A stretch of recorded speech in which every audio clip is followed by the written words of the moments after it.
The മൈനോർസ് by Revathi എന്ന YouTube ചാനലിലേക്ക് എല്ലാവർക്കും സ്വാഗതം. ഇന്ന് പറയാൻ പോകുന്ന വിഷയം ആശയവിനിമയത്തിൽ പ്രധാനമായും ശ്രദ്ധിക്കേണ്ട ഒന്നാണ് ബോഡി ലാംഗ്വേജ് അഥവാ ശരീരഭാഷ. അതിനു മുൻപ് നിങ്ങൾ ആദ്യമായിട്ടാണ് ഈ ചാനൽ കാണുന്നതെങ്കിൽ സബ്സ്ക്രൈബ് ചെയ്യാൻ മറക്കരുത്. ഇൻഫോർമേറ്റീവ് ആയിട്ടുള്ള വീഡിയോസ് മറ്റുള്ളവർക്ക് ഷെയർ ചെയ്യുക. അപ്പോൾ നമുക്ക് ബോഡി ലാംഗ്വേജ് എന്താണെന്ന് നോക്കാം.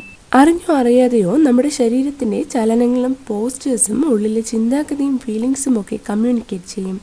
അതാണ് ശരീരഭാഷ അഥവാ ബോഡി ലാംഗ്വേജ്. ചില ബോഡി ലാംഗ്വേജസ് നമ്മളെ എങ്ങനെ മറ്റുള്ളവർക്ക് മുന്നിൽ പ്രസന്റ് ചെയ്യുന്നുവെന്ന് നോക്കാം. ഉറങ്ങുകയോ സ്ട്രെസ് അനുഭവിക്കുകയോ ചെയ്യുമ്പോൾ കണ്ണുകൾ വളരെ വേഗതയിലായിരിക്കും ചിമ്മുക. പുതിയൊരാളെ ആദ്യമായി മീറ്റ് ചെയ്യുമ്പോൾ പവർഫുൾ ഫസ്റ്റ് ഇംപ്രഷൻ ഉണ്ടാകുവാൻ നിങ്ങൾക്കാകെ 7 സെക്കൻഡ്സ് ആണ് ലഭിക്കുക. തല ചലിപ്പിക്കുന്നത് ആളുകൾക്ക് ആകർഷണീയത തോന്നിക്കും. അന്ധരായി ജനിച്ച കുട്ടികൾ ബാഡ് ന്യൂസ് എന്തെങ്കിലും കേൾക്കുമ്പോൾ അവരുടെ കണ്ണുകൾ അടയ്ക്കാറുണ്ട്.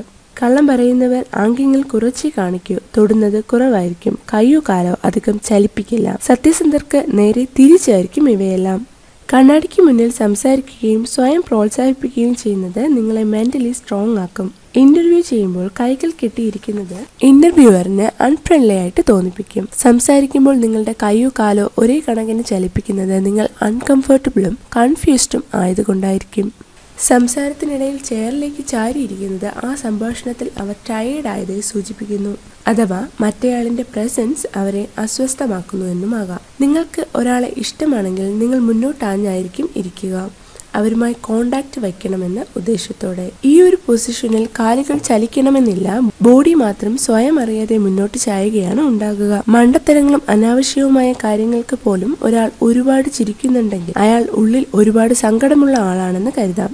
ഒരാളോട് നിന്നുകൊണ്ട് സംസാരിക്കുമ്പോൾ അയാളുടെ പാദങ്ങളിൽ ശ്രദ്ധിക്കുക. അയാളുടെ ശരീരം നിങ്ങളെ ഫേസ് ചെയ്യുന്നുണ്ട്, എന്നാൽ പാദങ്ങൾ ഫേസ് ചെയ്യുന്നില്ല എങ്കിൽ നിങ്ങളോട് സംസാരിക്കുന്നതിൽ അയാൾക്ക് താല്പര്യമില്ല എന്ന് മനസ്സിലാക്കാം. രാത്രിയിൽ ഉറക്കം കുറവായ ആളുകൾ രാത്രിയിൽ നേരത്തെ ഉറങ്ങുന്നവരെക്കാൾ പെർഫോമൻസിലും നേട്ടങ്ങളിലും ജീവിത വിജയം നേടുന്നതിലും മുന്നിലായിരിക്കും. ആദ്യമായി ഒരാളെ ഷേക്ക് ഹാൻഡ് ചെയ്യുമ്പോൾ അവരുടെ കൈക്കുള്ളിൽ നേരിയ ചൂട് അനുഭവപ്പെടുന്നുണ്ടോ എന്ന് ശ്രദ്ധിക്കുക. വാം ഹാൻഡ്സ് സൂചിപ്പിക്കുന്നത് അവരുടെ സമീപനവും നല്ലതായിരിക്കുമെന്നാണ്. അസ്വസ്ഥരായിരിക്കുമ്പോൾ പുരുഷന്മാർ മുഖത്തായിരിക്കും തൊടുന്നത്, എന്നാൽ സ്ത്രീകൾ കഴുത്ത്, വസ്ത്രങ്ങൾ, ആഭരണങ്ങൾ, കൈ, മുടി എന്നിവയിലായിരിക്കും തൊട്ടുകൊണ്ടിരിക്കുക. ഒരു സംഭാഷണത്തിനിടയിൽ ഒരാൾ തല അധികമായി ചലിപ്പിക്കുന്നെങ്കിൽ അവൻ മറ്റേയാൾ അയാളെക്കുറിച്ച് എന്ത് ചിന്തിക്കുമോ എന്നുള്ള വിഷമത്തിലാകാം. അല്ലെങ്കിൽ മറ്റേയാളുടെ ഇൻസ്ട്രക്ഷൻസ് ഫോളോ ചെയ്യാനുള്ള തന്റെ കഴിവിൽ സംശയമുള്ളത് കൊണ്ടാകാം. സോ ബോഡി ലാംഗ്വേജ് അഥവാ ശരീരഭാഷയെക്കുറിച്ച് ചെറിയൊരു എക്സ്പ്ലനേഷനാണ് ഞാനിവിടെ തരാൻ ഉദ്ദേശിച്ചത്. നിങ്ങൾക്ക് ഈ വീഡിയോ ഇൻഫോർമേറ്റീവ് ആയി കാണും എന്ന് ഞാൻ വിചാരിക്കുന്നു. അപ്പോൾ ലൈക്ക് ചെയ്യാനും സബ്സ്ക്രൈബ് ചെയ്യാനും മറക്കണ്ട. നിങ്ങൾക്ക് താല്പര്യമുള്ള വിഷയങ്ങളെക്കുറിച്ച് സംസാരിക്കണമെന്നുണ്ടെങ്കിൽ നിങ്ങൾക്കത് കമന്റ് ബോക്സിൽ കൊടുക്കാവുന്നതാണ്. Thanks for watching.